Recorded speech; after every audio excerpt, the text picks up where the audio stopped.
Bro నీకు ఎందుకు అసలు ఫాలోవర్లు పెరగట్లేదు బ్రో? నిజం చెప్తున్నా, ఎందుకంటే నీ ఏ ఆన్లైన్ బెట్టింగ్ యాప్ ప్రమోట్ చేయలే, ఏ ఫేక్ యాప్స్ ప్రమోట్ చేయలేదు, ఈజీగా డబ్బులు సంపాదించడం మోసం చేయలేదు.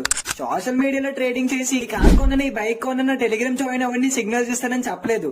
జస్ట్ స్కిల్ నేర్చుకుని మీ ఫ్యామిలీని డబ్బులు అడగకుండా మీరు ఎలా సంపాదించాలో నేర్చుకోనని చెప్పా. సోషల్ మీడియాలో చూపించే ట్రేడింగ్ కి రియాలిటీలో ట్రేడింగ్ కి చాలా డిఫరెన్స్ ఉంటుందని చూపించా.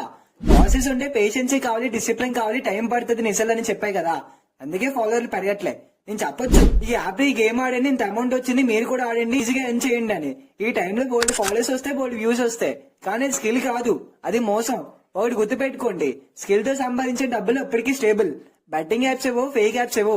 ఒకసారి నువ్వు స్కిల్ మాస్టర్ చేసావంటే నువ్వు కన్సిస్టెన్సీగా ఎర్న్ చేయొచ్చు, కానీ స్కిల్ నేర్చుకోవడానికి టైం పడుతుంది, కష్టంగా ఉంటుంది, పేషెన్సీ కావాలి. ఇంకా మీ ఇష్టం.